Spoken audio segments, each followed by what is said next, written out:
Brett's friend John Rusky makes his way south to join the team. John will replace Magnus for the last leg of the expedition as they make their final push for the Gulf of Mexico. It's one of the defining natural features of North America. It's as significant as the Rocky Mountains or Appalachia, and the river defines so much of this country. People in their normal everyday lives don't have much interaction with rivers. Usually it's going over a river on a highway bridge. When you fall off the small mountain, you fall a small ways, but when you fall off the big mountain, you fall a long ways. And on the Mississippi, if things go wrong, you're going the long distance, not the short distance.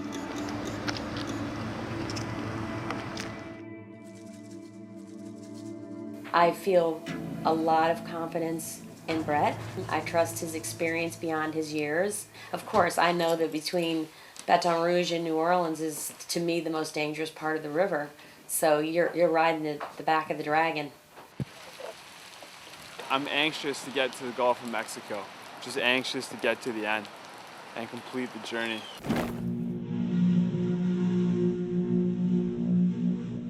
From here south, the river morphs into one of the world's busiest navigation channels, known by some as Cancer Alley.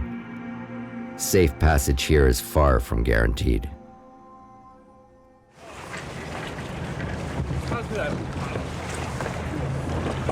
Prepare to pull! Pull together! We're rowing and we just went past 4 big tankers. Pretty wild. They're all from a bunch of countries that no one's ever heard of. And they're enormous. They're like floating cities.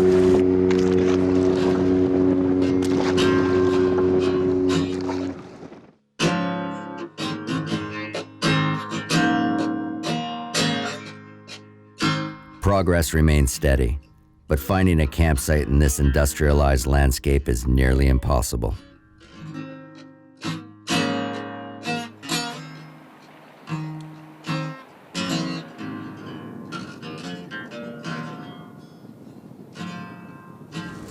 Evening swim, anybody? Refresher?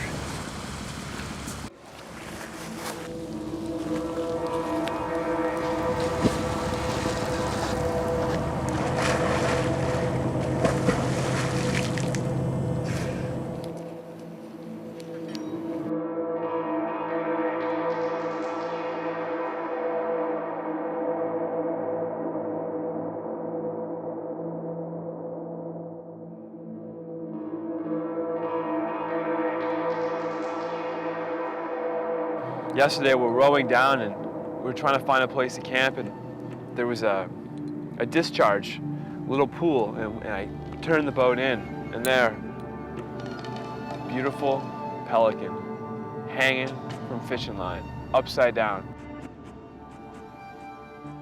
I had two things that came to me about it.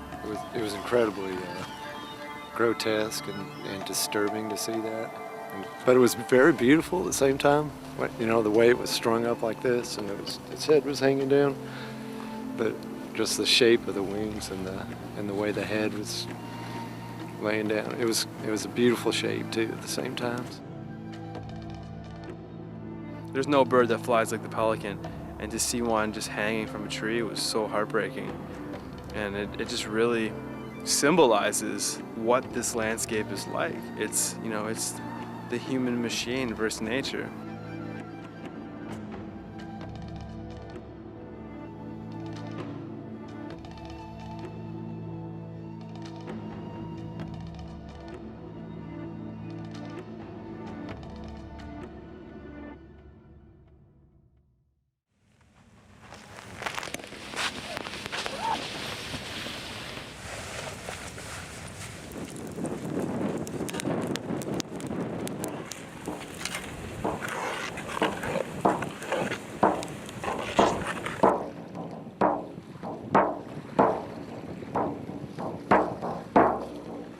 Got so much traffic, and it's not just barges anymore. You have these massive ocean liners, and when they come by, the bow of the boat has this little kind of nugget almost on the bottom of it, I guess, if they hit something, and the water that picks up on there and rises almost goes to the height of our boat. It dwarfs you. It dwarfs you pretty good, you know. I look back and I don't really wish I was back anywhere. I really enjoyed each section we were in, and I'm really interested for what's next. I'm in awe of all this. And at the same time, I know how close we are, but it's not over yet.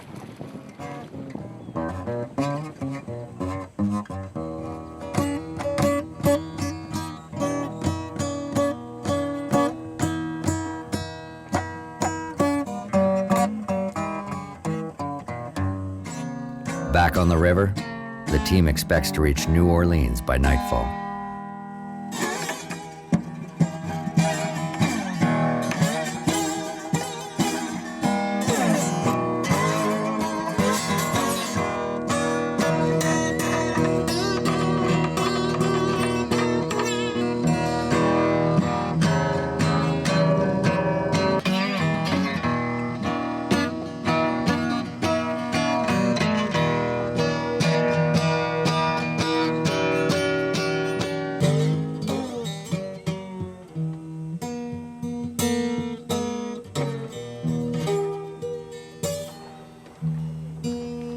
Only 10 miles from the historic French Quarter, the team makes camp in a boggy mess, squeezed between the river and the levee.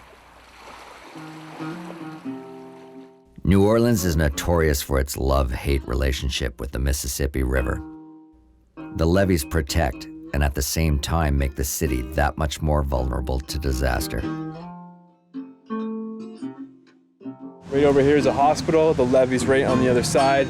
I'm just going to show you where we are in relation to the river and the levee.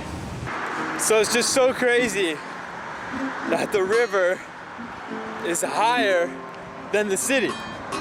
So the levee is the only thing that separates the mighty Mississippi from New Orleans. So you can see why New Orleans is so vulnerable.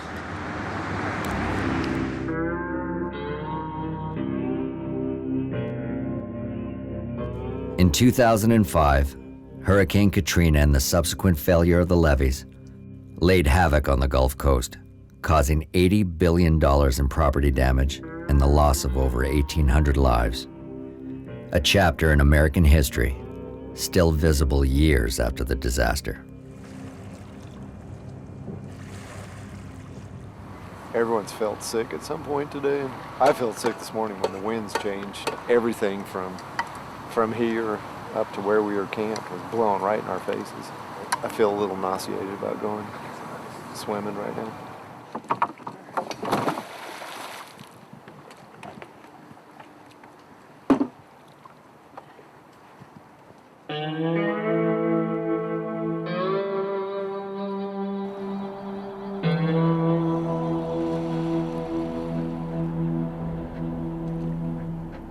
It was kind of a wake-up call to know how small we really are, how big the ships are.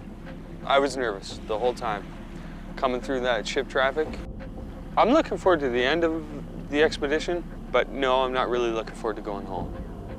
Because at home are bills, work. I mean, out here is just life at leisure. I'm definitely gonna miss life on the river. I know I'll miss life on the river.